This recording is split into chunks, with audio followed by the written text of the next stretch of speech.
감사합니다. 마이크 한 칸만 올려주세요. 네, 1번 마이크 볼륨. 네. 오늘 저희 함께 나누실 말씀은 출애굽기 17장 1절에서 7절 말씀 가지고 이젠 하나님을 시험한다라는 제목으로 함께 말씀의 인사를 나누고자 합니다. 지난주에 우리가 함께 보신 말씀으로 이스라엘이 먹는 문제로 직접적으로는 모세에게 그리고 하나님께 간접적으로는 원망하는 모습을 보게 되었습니다. 그런 상황 속에서 먹을 것이 없고 이제 출애굽을 했지만 아무리 그래도 홍해를 건넜어도 원망하지 않을 사람은 없다고 생각합니다. 아무리 감동적인 경험도 우리가 느끼는 구원의 경험, 은혜의 경험을 가지고 있다 하더라도 당장 눈앞에서 먹을 것이 없고 삶을 위축시키는 힘든 상황을 맞이하게 되면 그 상황에서 우리는 원망이 섞여서 나올 수밖에 없겠죠. 그래서 우리에게 세례가 필요하다고 하는 것입니다. 마음의 세례가 필요하고 생각의 세례가 필요하고 행동의 세례, 입술의 세례, 우리 삶을 지탱하는 모든 부분에 있어서 하나님의 부어주심이 필요한 것입니다. 그래서 씻겨지고 새 옷을 입는 과정이 지속적으로 필요합니다. 만족하며 감사하는 사람, 그러한 사람들도 물론 있겠지만 그러지 못하고 잘 안 되는 사람, 그러한 사람들도 불평도 하고 원망도 하면서 하나님께서 시험을 하는 것입니다. 지난주에 말씀을 마무리하면서 원망하는 삶이나 그리고 만족하는 삶이나 결국에는 하나님의 은혜 안에 있는 것은 거의 비슷하다라고 말씀을 드렸습니다. 만족하면서 감사하는 사람은 그의 삶이 풍성할 것이고 대신 원망하며 투정 부리는 이런 사람들은 그 사람들의 음성을 하나님께서 들으시고 그들에게 하나님께서 시험을 하시는 것입니다. 이것을 원하니 내가 주겠다. 너희가 잘 지키는지 보겠다. 그렇게 하나님과 관계를 맺으면서 살아가는 것입니다. 그런데 그 사람들도 역시 자신의 상태를 돌아보면 실망스럽기 마찬가지입니다. 내 원망을 통해서 하나님께서 나를 시험하시고 나에게 그 원망 소리를 들으시고 주셨지만 그러나 우리의 삶은 하나님의 시험에 합격할 수 있는 그 정도의 수준이 아니라는 것을 보면 실망스럽기 그지 없습니다. 그렇기 때문에 우리 앞에 원치 않는 일들, 괴로운 일이 생겼을 때 감사가 나오지 않고 만족이 되지 않을 때 억지로 감사하는 연습하는 것도 물론 좋겠지만 원망을 하셔도 될 것 같습니다. 무슨 목사가 원망하라고 그래. 그게 안 되는 거 어떻게 해요? 자꾸 반복되는 그 삶 가운데에서 낭망하는 일들이 생기면 내 안에서는 원망을 하고 하나님께서 들어주시고 충족시켜 주시면 또 그 시험에 마땅한 시험을 보지 못하는 우리의 모습 속에서 원망하셔도 된다고 생각합니다. 다만 우리가 그렇게 투정 부리고 하는 원망 속에서 하나님의 음성을 듣기 위한 원망이 되어야 한다고 생각합니다. 진정 나의 필요가 무엇인지 알게 하는 원망이어야 하는 것이죠. 내가 원망이 들어지고, 왜냐하면 이 이스라엘 백성들은 원망해서 들어줬어요. 근데 거기서 돌아갈 데가 없어요. 갈 곳이 없어요. 그런데 우리는 내 질병이나 내 삶의 문제들, 그 원망에서 해결이 되면 돌아갈 때가 있어요. 그러니까 우리는 땡큐하고 끝나버리는 상황이 되는 것이죠. 하지만 이 광야에 놓여있는 이스라엘 백성들은 자신의 원망의 소리를 들으시고 그것으로 조건부로 시험을 하시는데 합격하지 못해도 만족했으니까 돌아갈 수 있는 곳이 없는 상황에 있습니다. 그렇기 때문에 하나님의 음성을 듣기 위한 원망, 나에게 진정한 필요가 무엇인가를 울부짖는 원망, 그것을 할 수 있는 곳이 광야입니다. 원망하는 것으로 끝나면 당연히 안 되겠죠. 그 간극들을 좁혀 나가야 되는 것입니다. 하나님과의 원망의 횟수, 종류가 줄어들고 관계가 깊어져야 하는 것입니다. 그렇지 않으면 믿는 자들의 원망이 그렇지 못하면 그냥 신세 한탄만 하는 게 되는 것이죠. 내 팔자야. 내 인생이 이게 뭐야. 무슨 박도 못 타고 났네. 이런 말 하잖아요. 그리스도인들의 원망은 신세 한탄이 될 수 없습니다. 우리의 마음에도 양이 정해져 있습니다. 우리가 말을 하는 수가 여성은 몇 마디, 뭐 남성은 몇 마디 이렇게 돼 있대잖아요. 뭐 그렇다고 하니까 남성이 갱년기가 되면 남성의 말이 또 더 많아진다고 하기도 하고, 말의 수가 정해져 있대요. 근데 그 말의 수 가운데서 10,000마디가 정해져 있으면 그 10,000마디 중에 5,000마디를 무엇을 하는가, 또는 7,000마디를 무엇을 하는가, 이 양이 정해져 있다는 거죠. 하나님과의 관계 속에서도 우리는 그렇습니다. 우리의 삶이 70%는 원망하면서 살았어요. 결국엔 그건 신세한탄이나 마찬가지일 수 있습니다. 그러나 그것이 하나님의 시험을 우리가 받으면서 성장해 나간다는 것은 원망이 점점 줄어들고 감사와 찬양의 말로 채워져 나간다는 것입니다. 그런 경험의 횟수가 늘어나야 하고, 그것이 하나님께서 출애굽을 통해서 이스라엘을 어떻게 구원하시는지를 보여주고자 하시는 겁니다. 우리의 삶의 비중을 어디에 두어야 하고 나를 생명으로 인도하는 것이 무엇인지 하나님께서 보여주시겠다는 것입니다. 그것이 이스라엘이 광야에 있는 이유이고 또한 목적입니다. 그들이 처음부터 그걸 알았겠습니까? 당하는 그 순간들 그들은 전혀 몰랐습니다. 우리의 삶 가운데 하나님께서 온전한 길로 인도하시기 위해서 때로는 광야로도 인도하시고 때로는 호수가 있는 곳으로도 인도하시고 그러는구나, 우리가 처음부터 알았겠습니까? 그 과정을 통해서 하나님께 말씀을 통해서 우리에게 인지시켜 주는 것이죠. 왜 출애굽을 시켜서 이런 고생을 시키시는지 이유를 찾고자 할 때, 그리고 이제 어떻게 하는지 길을 찾고자 할 때 우리에게 찾아진 것들입니다. 왜냐고 물었을 땐 답이 잘 나오지 않아요. 하나님께서 분명히 뜻이 있고 이유가 있으실 텐데 어떻게 해야 하는지 찾을 때 하나님께서 우리에게 그 목적을 발견하게 하십니다. 이스라엘이 홍해를 건너면서 생명의 길에 들어서고 이제 광야에서 거지같이 살면서 신분을 벗어 던지는 것입니다. 그전에는 노예의 신분이었다면 이제는 그리스도인의 신분이 되는 것입니다. 구원받은 자의 신분이 되는 것입니다.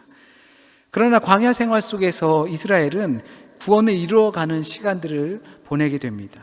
그럴 때마다 내 필요와 만족들 사이에서 갈등을 하게 되죠.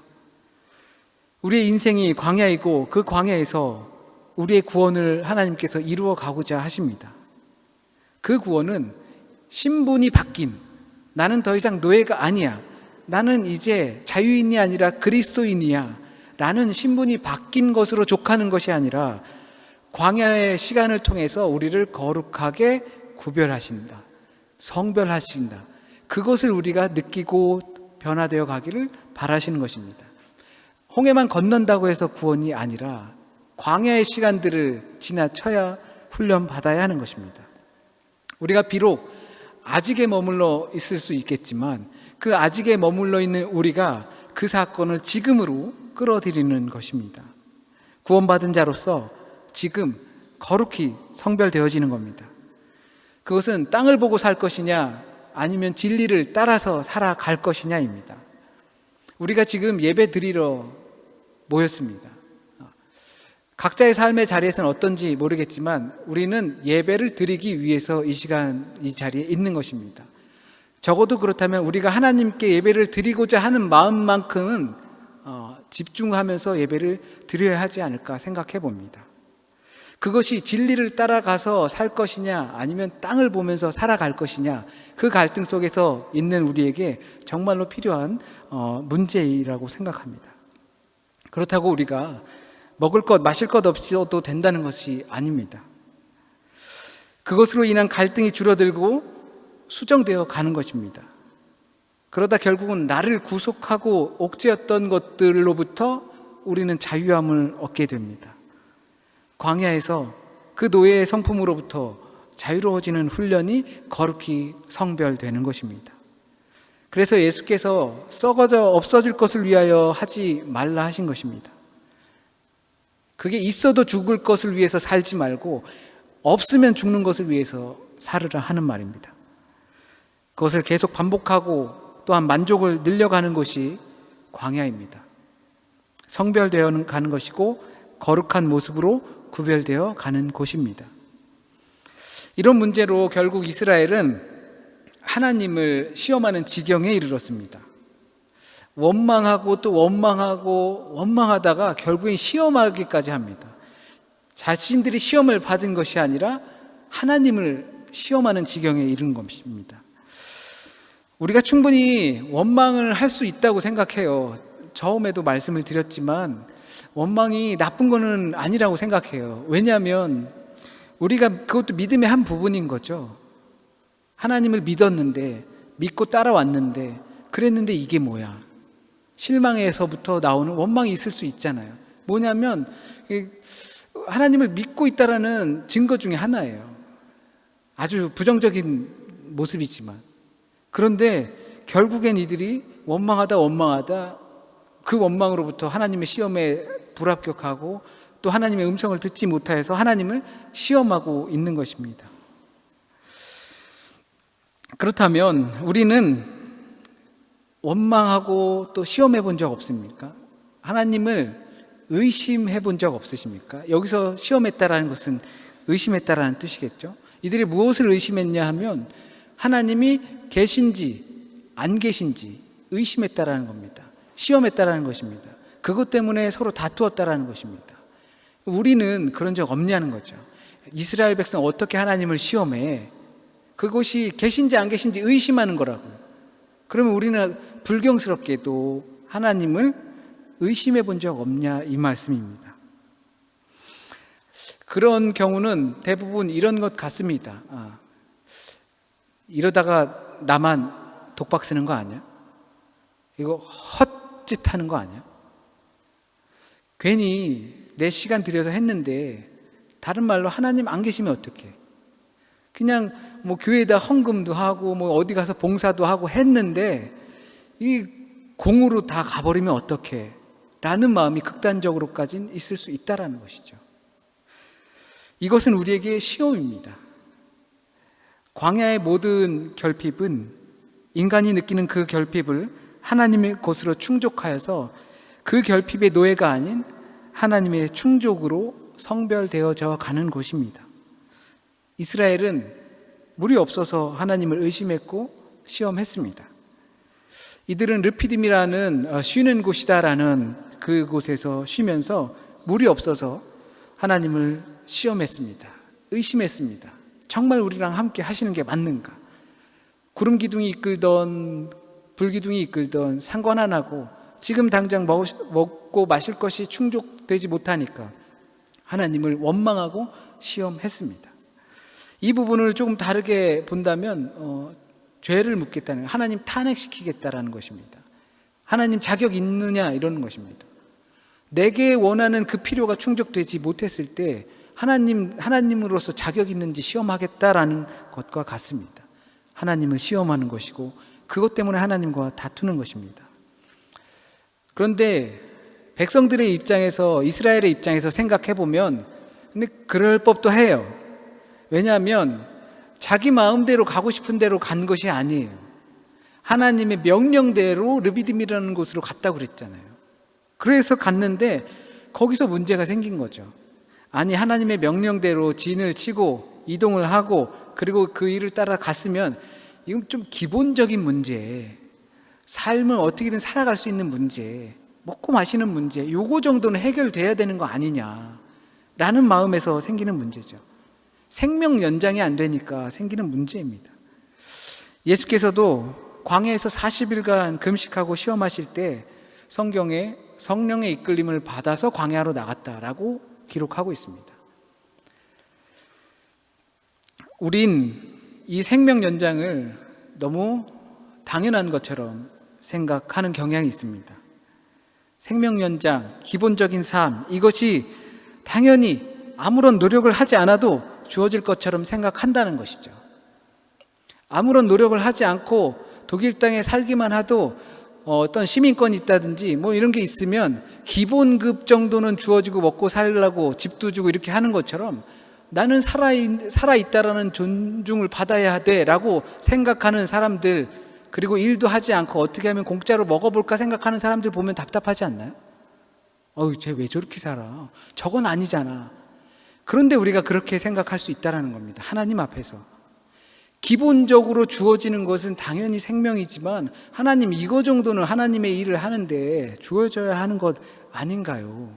라고 생각하는 것이 너무 당연하다고 생각한다는 것입니다. 그러나 모든 것이 만사형통하는 것이 하나님의 축복이 아니라는 겁니다. 그것이 거룩히 구별되는 것과는 다른 것입니다. 광야에서 우리의 기본이 간당간당하고 깔딱깔딱 한다 하더라도 거룩히 하나님 앞에서 구별되는 것이 축복이라는 것입니다. 홍해를 건널 땐 이스라엘만 건넌 것이 아니라 다른 노예들도 같이 건넜습니다. 그러나 이 광야 시절에서 성별되어지는 동안 누가 남았겠습니까? 이스라엘 같이 건넌 사람들도 남지 못했습니다. 우리의 필요는 주밖에 없다는 것입니다. 우리가 순종의 길로 광야의 삶을 혹시 살고 계십니까? 하나님께서 우리를 거룩히 구별하시고 생명의 근원이 어디서 나오는지 알게 하실 겁니다. 그러한 축복을 저와 여러분이 받길 진심으로 원합니다. 하나님께서 그래서 모세에게 명령하십니다. 나일강 치던 그 지팡이를 들고 군중을 헤치며 지나가 호렙산의 한 반석 위에 서라. 그리고 거기서 반석을 쳐라. 그러면 물이 나올 테니 그것을 마셔라. 그 나일강을 치던 지팡이는 나일강을 쳤을 때 그 나일강이 피로 물들었습니다. 반석을 쳤을 때 반석에선 물이 나왔습니다. 그 반석에서 나온 물은 결국 핏물과 같은 것입니다. 그래서 바울은 이 이스라엘이 처한 상황을 고린도전서 10장 1절에서 4절 말씀을 가지고 이렇게 이야기합니다. 형제들아, 나는 너희가 알지 못하기를 원하지 아니하노니 우리 조상들이 다 구름 아래 있고 바다 가운데 지나가며 모세에게 속하여 다 구름과 바다에서 세례를 받고 다 같은 신령한 음식을 먹으며 다 같은 신령한 음료를 마셨으니 이는 그들을 따르는 신령한 반석으로부터 마셨음에 그 반석은 곧 그리스도시라. 그 치는 반석에서 나오는 생명의 물이 그리스도라고 바울은 이야기하고 있습니다. 목마르지 않는 물, 참 자유, 정말 필요한 것, 영원한 소망의 반석은 예수 그리스도입니다. 예수 그리스도가 영혼을 살리는 물입니다. 인간의 만족이고 인간의 필요가 예수 그리스도입니다. 예수 그리스도를 통해서 우리의 삶이 헌신된 삶을 살고 할 때 독박 쓰지 않는다는 겁니다. 손해보지 않고 헛된 삶이 되지 않는다 하십니다. 물 먹고 밥 먹는다고 해서 우리의 영혼이 하나님과 동행하는 것이 아닙니다. 그런데 이것으로 우리가 하나님을 의심하고 시험하고 있죠. 광야의 결핍의 삶으로 나와야 거기 반석이 있습니다. 우리는 늘 보이는 환경에 휘둘립니다. 보이는 환경으로 인해 보이지 않는 하나님을 판단하려고 합니다. 이것이 하나님을 시험하는 겁니다.